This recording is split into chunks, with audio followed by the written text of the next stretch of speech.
It's Cowboys Raiders, Monday Night Football at Allegiant. Can the Raiders defense continue to fly on prime time? Raiders columnist Paul Gutierrez stops by the show. Plus, Tyler Lockett is talking chemistry with Geno Smith. And former Raider running back Darren McFadden stops by to break down Ashton Jeanty. The Silver and Black Show starts now.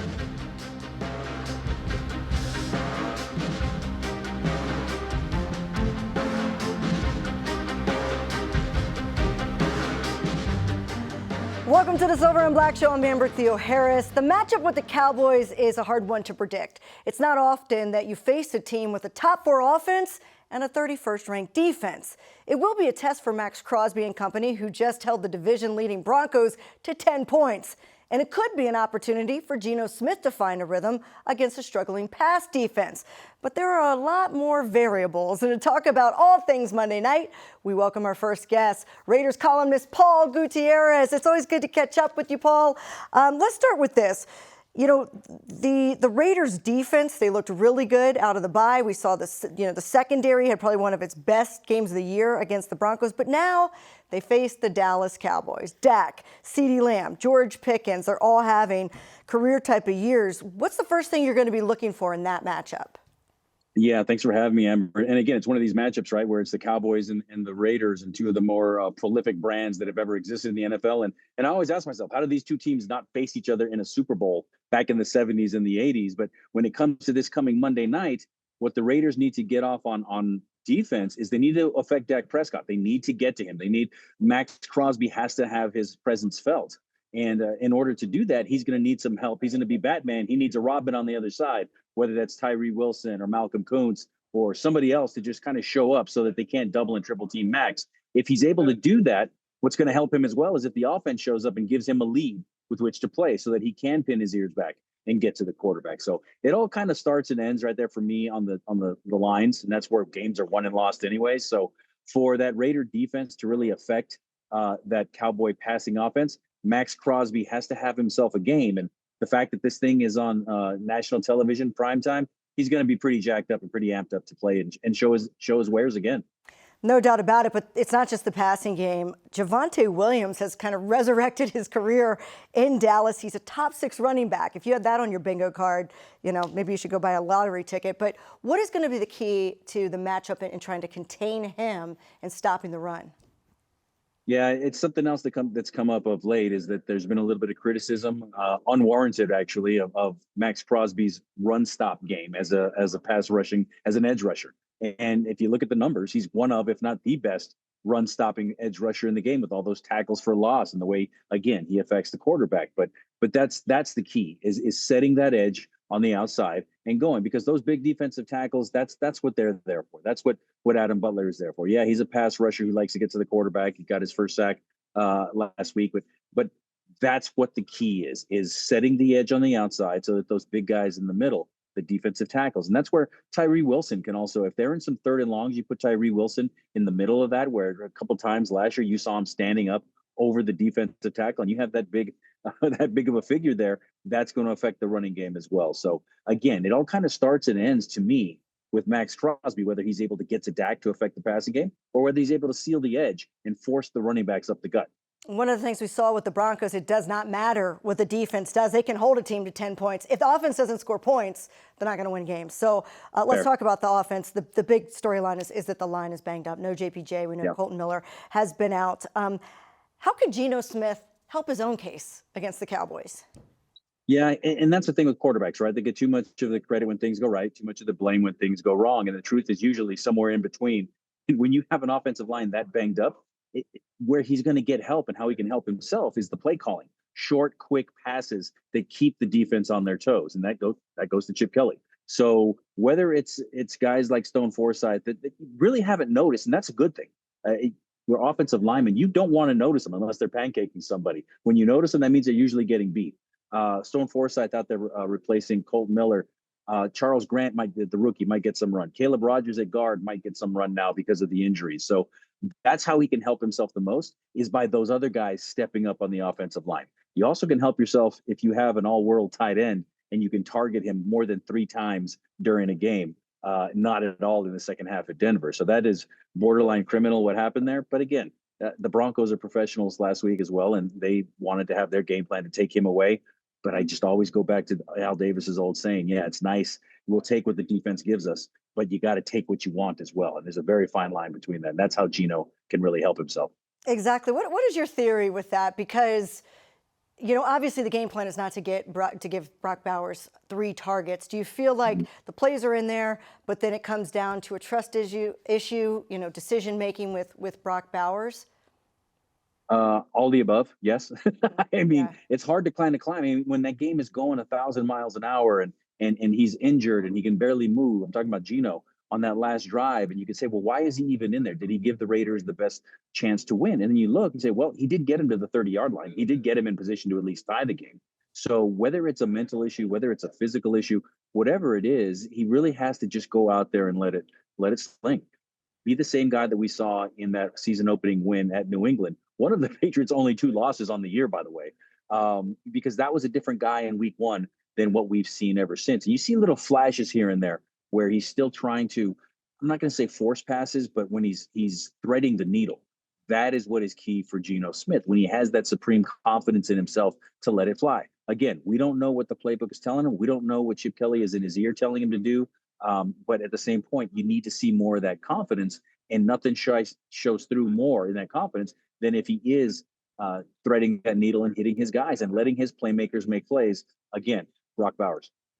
See, I think they need to hire me as a sports psychologist, because what I would do is I would just take his stats from the last couple of years and circle the 70%. He was one of the most accurate quarterbacks in the NFL. He's known for accuracy. So like you said, threading the needle, he can do it. It is a confidence thing. We'd love to see him get that back.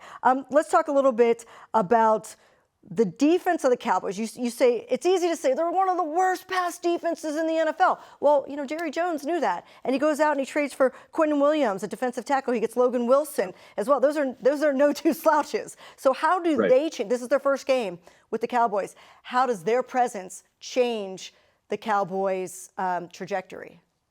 Well, we'll see exactly when they're on the game, because they haven't played a game, right? They're coming off their bye. So, just the Raiders' luck. The Cowboys are coming off their bye. The Raiders are coming off a mini bye of their own, having played last Thursday and not playing again until Monday. So they're going to change that outlook, especially from the run stop defensive side of the ball. So now we're looking at Ashton Genty.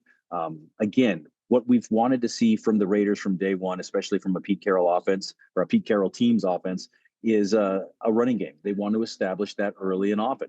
And with Ashton Genty, before those 2 guys got there with the Cowboys had they were allowing the 5th most rushing yards per game. They're giving up 143 yards per game. So at that, you got to think that Ashton Genty's kind of licking his lips and, okay, let's get this going. So it's going to be a little bit of nip and tuck at the beginning to see exactly how Quentin Williams fits in there, because, again, he can be an all-world person, but he's also got to fit into the scheme. But they did trade for him for a reason, so we'll see exactly what that looks like. It changes the dynamic, no doubt, at least the profile, but we don't know yet how exactly those 2 guys fit when it comes to game time. What does it feel like the success kind of early on of the Raiders offense in this game really depends on how Ashton Genty is used? I think we have to be very careful with not just saying, oh, just give him a bunch of carries. There has to be kind of a creativity. How would you like to see him used early on?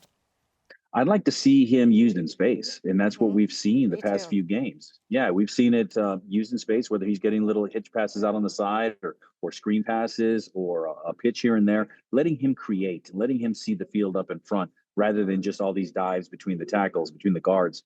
And it's interesting is because the past few games, especially when they're on the script, the first 15 games, the 15 plays or so, and I've talked to our friend James Jones about this quite a bit, it looks nice. It looks very creative. It's very productive. And yet it seems after that, it's kind of helter-skelter. And I'm not taking a shot at anybody here, but that's what you'd like to see. You'd like to see a continuation of whatever that success was. Now, of course, defensive coordinators facing the Raiders, they're going to want to change things up too, and they're going to make adjustments. So it's always this game of chess. It's not checkers. It's 3D chess, really, 4D chess, because you're trying to figure out what the opponent's going to do. Again, I go back to what I said at the top of this is, yeah, we'll take what the defense has given us, but we're going to take what we want. And that's incumbent upon the offensive coordinator, the play caller, Chip Kelly, but also that offensive line to give him some space to do some things and Ashton Genty to see it and then make it happen too. Imagine that, the offense going on the offensive. That's a novel thought. All right, give me a bold prediction.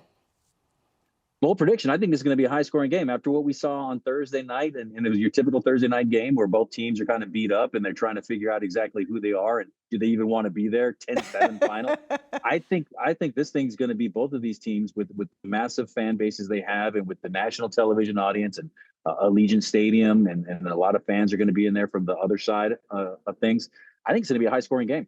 All right. And my bold prediction is Daniel Carlson makes up for what's happened thus far, and he kicks a game winner at the very end. I have a feeling. I was thinking that the other day. I was just thinking that. I think this is time for him to have a big game. All right, Paul Gutierrez, thanks so much. We appreciate it. We'll see you out there at Allegiant.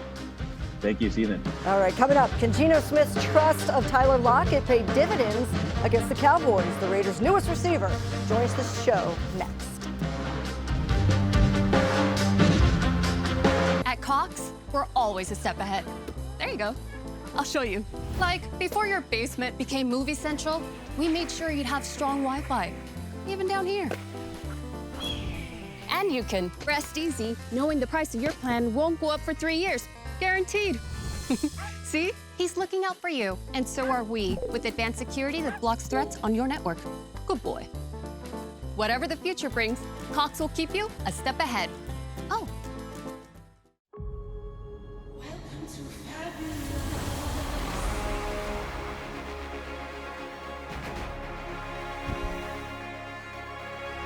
From the fabulous Las Vegas, Nevada,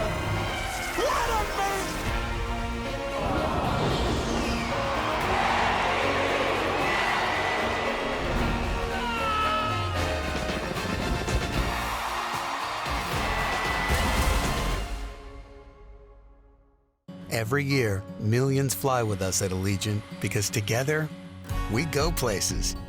We see old friends and try new things. We laugh. We really like to laugh. And reconnect. We remember. And we wander, which leads to wonder.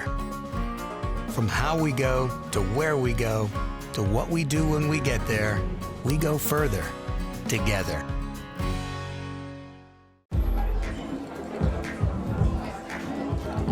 How about Totally Obsessed?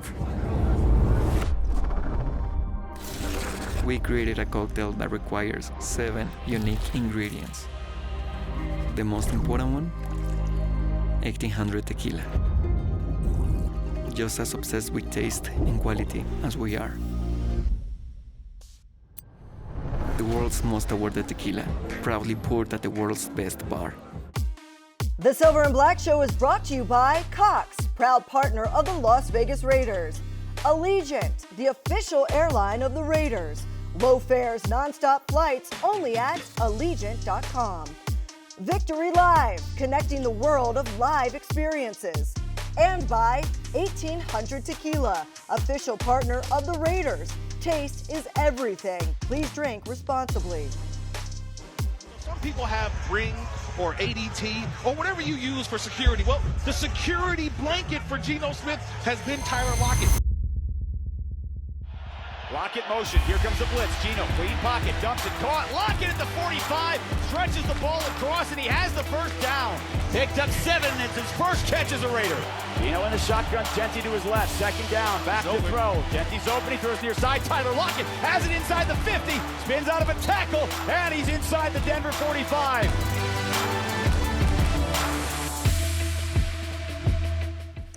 Yep, and now he is in Las Vegas with us, and it's good to see Tyler Lockett here. When you hear your Geno Smith security blanket, how does that make you feel? I mean, I think it feels dope just because obviously I've been able to play with Geno for like 4 or 5 years. Mm-hmm. And so just being able to build that connection and being able to build that chemistry, never thought we was going to be able to play together again after we ended up leaving Seattle. But, you know, we found our way back together and definitely excited to continue the journey with him. Yeah, when you get that call, and it's not just Geno Smith, it's Pete Carroll as well, and you know you have a chance to kind of redo some of the magic you did. What were some of the factors that went into your decision? I mean, the biggest thing is I think it was a no-brainer. Obviously, just through the course of my 9 years of playing with Pete Carroll, the one thing that I do know is that he will fight for his coaches and he will fight for his players. And I think as you play in a league a little bit longer, the thing that you tend to learn and you tend to see with a lot of older guys is you always want to be able to go play with people that's going to fight for you. And that's how you stay in the league longer. That's how you get your opportunities. And so definitely when Pete had reached out to me about being able to go out there, I've seen him fight for players. I've seen him fight for coaches. And so that's a coach that I want to be able to go fight for as well. And look, he talks about competing, right? And in the last 2 games, you guys have lost by a collective 4 points. Right. Does it feel like this is turning in the direction, especially, like, what does Pete do that allows teams to compete? Well, I think the biggest thing is like his culture is a lot different than every coach. And it doesn't mean that what every coach does doesn't work or it does work. It just means that he believes that he could get the best out of his players just being able to go out there and let them be who they are. Some people want to be comedians. Some people want to be serious. Some people want to just be able to be quiet. But whatever it is that allows you to come in and be your best, that's exactly what he asks of you, and that's what he requires of you. And so it's one of those type of cultures where it has to be vet-led. It has to be vet-oriented to be able to bring in the players and reel them in and believe in the culture, because it's all about competition, whether it's we're shooting hoops, whether it is we're doing jump balls, whatever the case is, when you're out there practicing against the defense, it's all about being able to win and compete. And so it's more that iron sharpening iron type of tactic, but you got to have the players to be able to buy in and do that. Were you a 2 guard? Were you a shooting guard? Point guard, shooting guard. I was going to get yeah. 1 or 2. I wasn't sure, but I knew you probably had a good jumper. You had 3 1,000-yard seasons with Geno Smith as your quarterback. What did he do early that allowed you guys to find that chemistry? I think the biggest part is just the IQ of the game. So many people think when you go out there, you just play football, and sometimes it is. But when you get to the NFL, what separates a lot of players from other players is just the knowledge of the game, understanding situations, understanding defensive coordinators, understanding schemes, understanding tactics. Like, it's really a game within a game, and you have your game plan going into the game as an offense. You have your game plan going into the game as a receiver, but you also got to be able to learn how to adjust on the swivel based off of what that player may be doing or based off of what that team may be doing to be able to game plan against you. And so being able to have that instant communication, I think, is very important. You come on the sideline, you don't just sit on the sideline. You go talk to them. Hey, what do you see? This is what I see. This is what they're playing. The coaches are saying, hey, they didn't guard this play whenever we ran this play. And so now when you have chances to go back to it, we're all on the same page of why we're calling it and what we're thinking, and now it's going and executing it.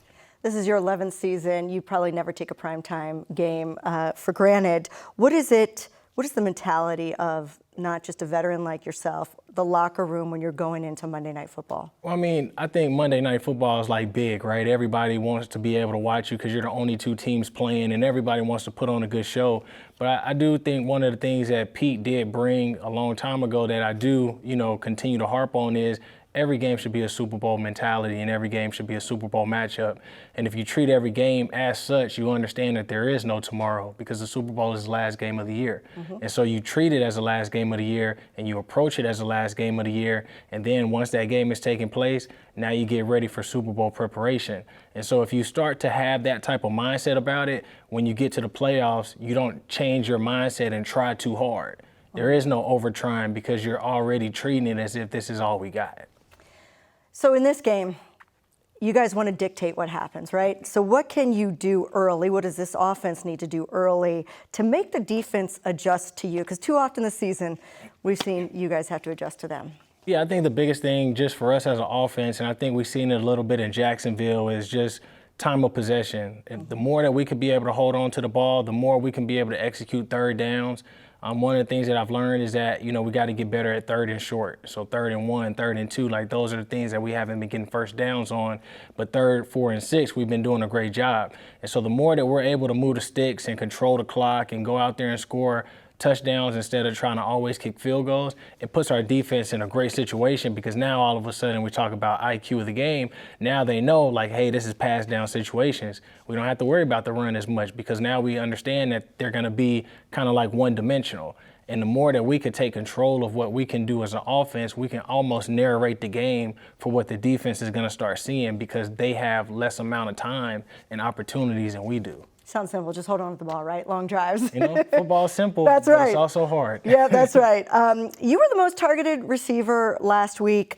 Going into this game on Monday night, what is going to be the key to get the other players involved, and most notably Brock Bowers? Yeah, I think the biggest thing is like we all got to be able to do our job, right? So like we're all given a play and everybody has a job within the play, and sometimes our job is what helps other people get open, and sometimes the play allows the player to do what they need to do to be able to get open. But we all got to make sure that we're like route conscientious of understanding our depths, understanding what we got to do, who to grab as a defender, and not trying to do too much or do whatever it takes to get open, because some plays don't require of us to do that. But I think if we just continue to build off of what we've been doing these last 2 games, I think everybody will start being able to get a lot more opportunities. Obviously, some teams are trying to take away specific players, which allows other players to be able to step up, because that's what's going to continue to help us as other teams start to have the game plan for other players as well. And that way it allows us to be able to continue to dig within our bag to be able to get specific people the ball a lot more. When you have 2 starting linemen down, like you guys are going to have, of course you have the next man up and you expect the guys stepping in to play well. The reality is you have to make some adjustments and prepare.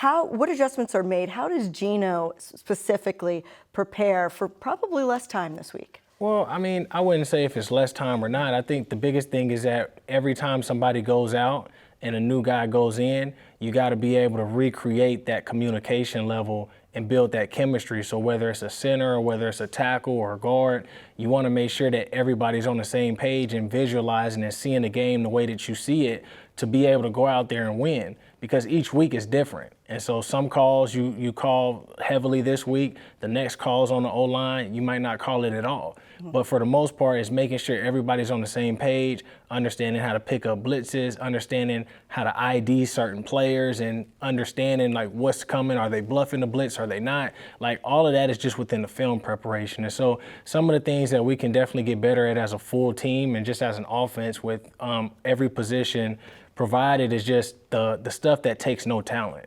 Like all it does is take preparation and understanding and knowledge. And the more that we can do that, we'll be way ahead of the game when it comes to understanding what they're trying to do. It's nice to have this kind of long mini bye to prepare for that as well. Yeah. You mentioned that Pete Carroll really has a veteran-led culture, I think you said. How have you been a mentor to there's some really good young rookies, especially in your receiving room. What has your interaction been with them? I mean, I think it's been great. I mean, obviously, I just got here, so I got to get a feel of everybody and talk with everybody and understand, like, what can you talk about, what can't you talk about. But for the most part, like, for me, I just want to be able to provide the history, because a lot of guys might not know the history of Pete. They might not understand what he did at USC. They might not understand what he did in Seattle, because some of them might not have even been born. I was going to say they're not born right. yet. Yeah. And if they were, they were just toddlers. And so it's being able to give them that information so that they can continue to buy in and continue to understand, like, hey man, like, you're in a unique position where the way that Pete brings his culture, like, you don't have to always focus on the business side. You can just learn how to be able to make it just football and just go out there and play, because that's what he wants you to do. He doesn't want you to get caught up in all that outside stuff. And so it's kind of cool just being able to come here, because I've been there before, and being able to bring the history and the knowledge and the understanding so that they can be able to feel more comfortable and figure out, like, what works for you to go out there so that you could be the best version of yourself. I don't want to simplify this again, but how did the Raiders leave Allegiant with a win? You said, how do you guys leave with a win at Allegiant I thought you were talking about where I was at another place. And I was like, hold on, what? Monday night. Because, I think for us, man, we just got to play complementary football. I mean, if we can be able to play where offense is on the same side, defense is on the same side, special teams is on the same side, obviously it makes it so much easier to go out there and win. But we don't always want one side to carry the other side or one side to carry both sides. So as we can continue to build together, like defense makes a play, hey, that should be able to push us forward to be able to continue to make plays. But I do think the best is ahead. We've played 2 playoff teams the last 2 games, and we had a chance to be able to win, and we just weren't able to execute it. So it's not like we're 8 plays away or 10 plays away. We were 1 play away from Jacksonville. We were 1 play away from Denver, just being able to take them to overtime and stuff like that. So potential, it's right there. Now it's just us being able to figure out what's going to get us over the edge and over that hump. That's a great point. A lot were self-inflicted, right? It wasn't even getting beaten. It was beating yourselves at time. And I'm sure you guys have had this long week to correct a lot of those. I can't wait to see you out there. It's going to be exciting. Thanks for being here. Thank you. No problem. Coming up next, the Raiders are down 2 offensive linemen. How do they adjust? Lincoln Kennedy joins us next. Raider Nation, get ready for the ultimate pregame party. The Modelo Tailgate Zone is steps from the stadium, and it's free. Enjoy games, face painting, the Raiderettes, and Raiders alumni, drinks, and food trucks. For the first time ever, a concert featuring 3 of the most powerful voices in modern music. You don't want to miss the Power of 3. An electrifying supergroup, 3 stars, 1 stage. Located in Lot N at the north end of the stadium. And doors, they'll open 4 hours before kickoff. See you there. At Cox, we're always a step ahead. There you go. I'll show you. Like, before your basement became Movie Central, we made sure you'd have strong Wi-Fi, even down here. And you can rest easy knowing the price of your plan won't go up for 3 years. Guaranteed. See? He's looking out for you, and so are we, with advanced security that blocks threats on your network. Good boy. Whatever the future brings, Cox will keep you a step ahead. Oh.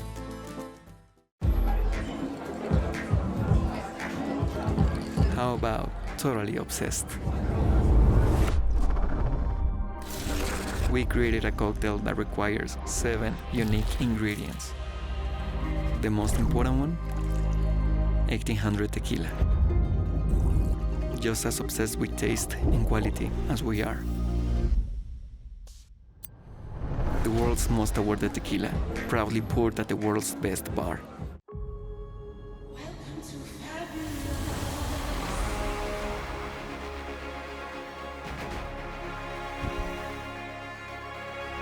From the fabulous Las Vegas, Nevada, what a man!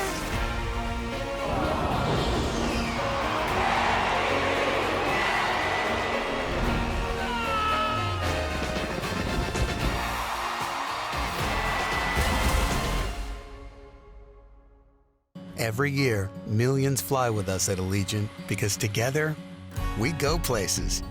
We see old friends and try new things. We laugh. We really like to laugh. And reconnect. We remember. And we wander, which leads to wonder. From how we go to where we go to what we do when we get there, we go further together.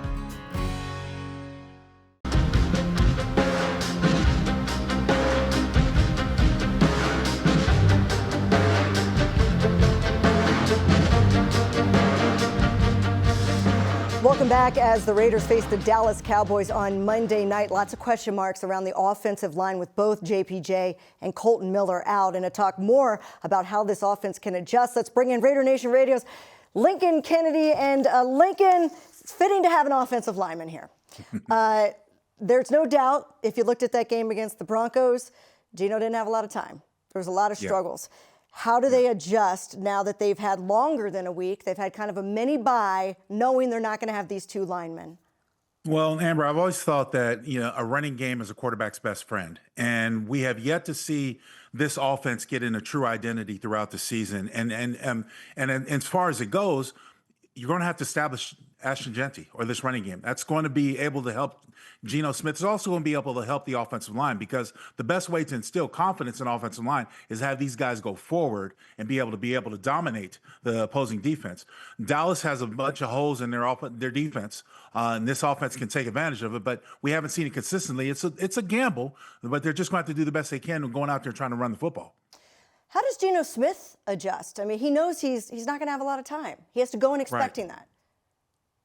Pre-snap reads are a big deal. When you can recognize the coverage and understand the coverage, then you kind of have an idea where you can go with the football. And of course, you got to have the freedom to be able to make changes. Now, I've seen Geno do that a few times. I haven't seen him audible a lot, but he's got to have the ability to recognize that there might be in a bad play and get him out. That too will build his confidence as well. Look, Tyler Lockett had the most targets in that game against the Broncos. It is clear that there is a comfort and a trust with him. Does Chip Kelly just kind of roll with that, or do you really need to get Brock Bowers the most amount of targets? Because I'm not buying that he wasn't. We saw that he was open. I know they were double teaming him, but there was times where they could have gotten him the ball. Yeah, I mean, that's where you have to have the pre-snap reads, and you have to go through your reads as you go through your pages. I mean, your people that you can throw to. The thing is, Amber, when you think about the familiarity and the chemistry between quarterback and wide receiver, you take in consideration how long they played together, where they've been together, but more importantly, can Geno trust if he throws the ball somewhere near this receiver that'll get it? Now, Brock Bowers has got a tremendous catch radius. I don't think anybody will ever deny that. But unless Chip Kelly specifically designs plays to go to a particular player, it's going to be up to Geno to go through his reads. Yeah, and look, there needs to be opportunities for people other than Tyler Lockett, and there are opportunities for the young guys out there, for the rookies. What are you seeing from them now that they've gotten a few more opportunities from Dante Thornton and Jack Besh, and how can they become even more involved? Well, Jack Best was brought in to be a possession receiver. That means the Raiders have to stay ahead of schedule. You can't get in third down 8s and 9s and think that your possession receiver is going to be able to come open. You have to be manageable situations like third down and 4s and 5s. As far as, Dante Thornton, well, he's had an opportunity. He had many opportunities this season. Unfortunately, there's been some drops. So I don't know if Geno has that overall confidence with limited amount of plays, Amber, as this offense has had all season. It's not like there are guys that you can rely on and know that you can go to, maybe other than Brock Bowers or Michael Mayer's come on the scene, but these guys have got to do their best to get open. A lot of times those guys are left called in protection to help solidify the pocket. Let's switch sides here. The Cowboys offense is top 4 right now. Dak is having a really solid season. CeeDee Lamb is working out. George Pickens is working out. How do Max Crosby, that defensive line, and the Raiders defense that's been playing very well, disrupt what Dak is trying to do? Well, Max is going to be double teamed. There's no doubt about it. They're going to have a focus on Max. They're going to try to find out where he is. So there's going to have to be other guys that are going to have to come available. Maybe Malcolm Kuntz, maybe Tyree Wilson. There's going to have to be other guys that are going to have to come open and be able to put pressure on Dak. This wide receiving core and this core of playmakers that the Cowboys have had, as you mentioned, are top notch. And so you cannot afford to just sit back and play zone. You've got to be aggressive if you're Patrick Graham. You got to get to Dak, get to him early, and make sure that you contain the run game, because don't give him that option of run and pass. What do you credit the Raiders' defense, the surge that we've kind of seen in the Raiders' defense? I mean, even in that Jaguars game, there was a lot of points put on the board. Yeah. But you look at a lot of very tough situations the offense put them in that game, and they held kind of until they didn't. So what is the surge? What is the reason for it? What are you crediting to that? Well, I mean, look, you got the Condor, Max Crosby doing this thing, and I think other people are following. This defense has played very excited all season. It's just unfortunate they couldn't have complementary football from the offense and even the special teams. With that being said, going forward, this defense is going to continue to be good. We know the team identity has based on the defense. They are aggressive, but they can't sit back and try to play zone or play soft coverage, because this offense will pick them apart. Do you think Caillou Blue Kelly will be tested? I mean, he had a great game. Yeah, he had a great game. There's no doubt about it. Don't want to take it away from him. Tested. Exactly. So how do they match up? I mean, these are two of the best receivers in the NFL right now as far as safeties are going to have to communicate, Amber. The safeties are going to have to communicate with the coverages and understand the holes that are in the coverages. This defense has been exposed intermediate and long passes for a reason, because they get out of sorts in the secondary. So the safety is going to have to communicate back there. They're going to have to be in the right place at the right time. More importantly, if there's man coverage, the Raiders defenders have got to keep their eyes on the receiver and don't fall for the okie doke. Don't look in the backfield and don't go for the play fakes and stuff like that. Cover your assignment to make sure those guys don't get open. But it's going to be a tough challenge. All right, so we do know that the Dallas Cowboys, though, are very beatable. We have seen that. So how do the Raiders win this game? Score more points than them. Hold on, I just looked up my football 101. Exactly. Yeah, score more points than the other team. That's a great way to start. You know what? You're right. I mean, I've said it. You got to score points. You can't score 7 points and win a game. You can't score 15 points a game like they have been and win a game. So you know what? I'm gonna add on to that. They win if they get out early. Get up at least maybe 10-0 early. I would love to see a touchdown and maybe a field goal early, and I think that could really help. Then they could take their time, run the ball. And I will add this, Amber. I will say this. In my opinion, if the Raiders win the time of possession, and Ashton Genty has over 150 combined yards, I think the Raiders have a good chance of winning. I like that. All right, Lincoln Kennedy, thanks for joining us. We appreciate you. Always a pleasure, Amber. All right, coming up, Darren McFadden. He knows a thing or two about running the rock in the silver and black. He is talking Ashton Genty. And also, Pete Carroll. He continues to show us his MO. Competing is his thing. And one last thing.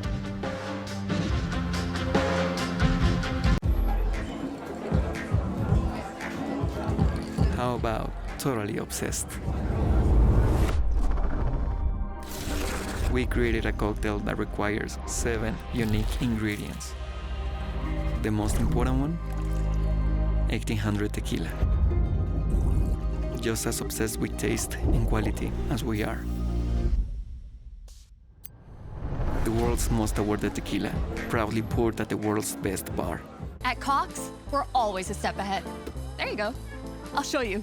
Like, before your basement became Movie Central, we made sure you'd have strong Wi-Fi, even down here.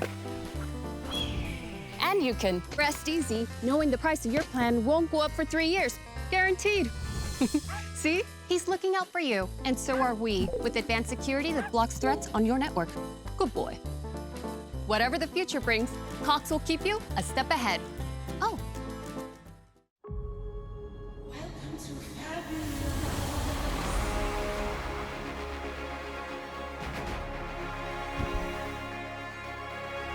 From the fabulous Las Vegas, Nevada, what a man!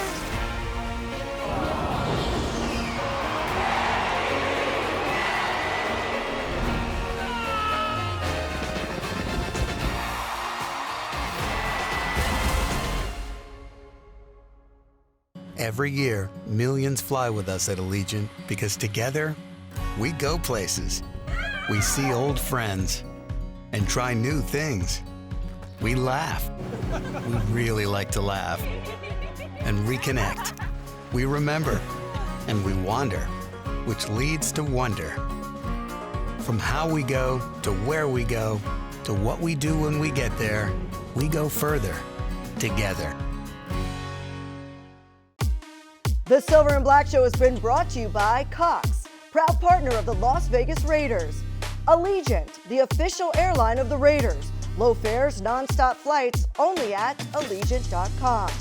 And by Ticketmaster, the official ticket marketplace of the Las Vegas Raiders and the NFL.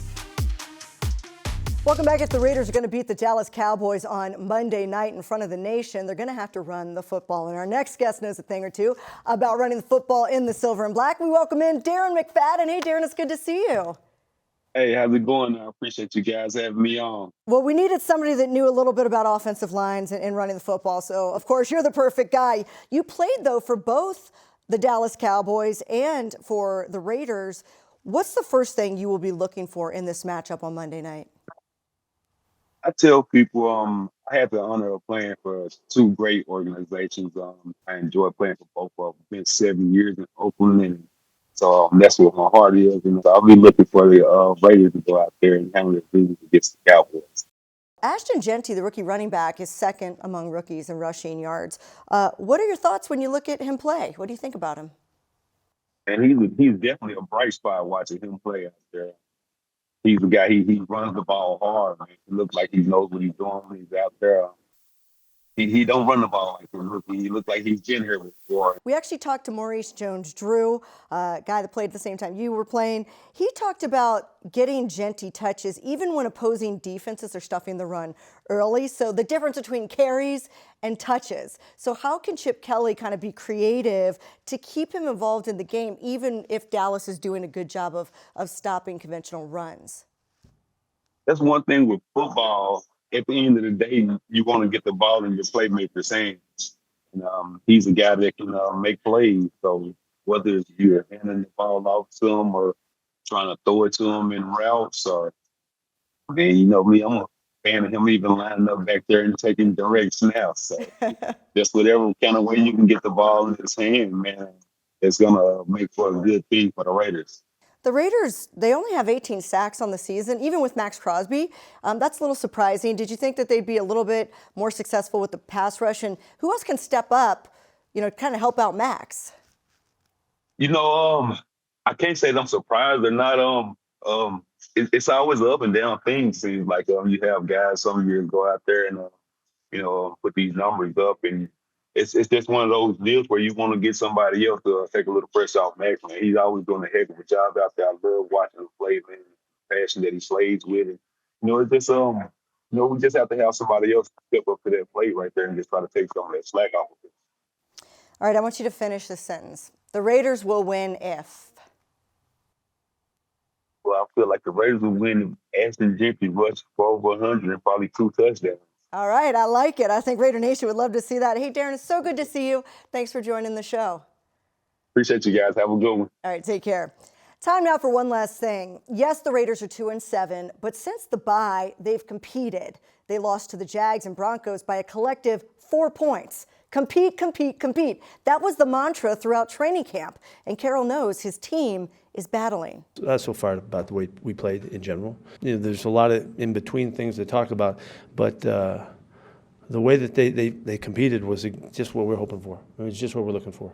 And could we not clip a guy? Could we not hold a guy? Yeah. Could we not pick a guy? Yeah. There's so many things we can get better at, but the fight is in this dog now. Ain't no doubt about it. Remember at the beginning of the season, we told you 56% of the games Pete Carroll has coached in his career have been one-score games? Those who've covered him for decades, they believe he'll turn it around. I am biased when it comes to Pete. I love the guy, and he hasn't forgotten how to coach or motivate. Last night, I saw a team that hadn't backed up a U-Haul at all. I didn't see it. As a matter of fact, they balled out. And at the end of the day, they just could not protect Geno Smith. And that's something that any team is going to look like garbage if you can't protect a quarterback who also has trouble protecting the football himself. Yeah, no doubt the offense needs to play better. Right now, they're averaging just 15 points a game. That's definitely not enough to win.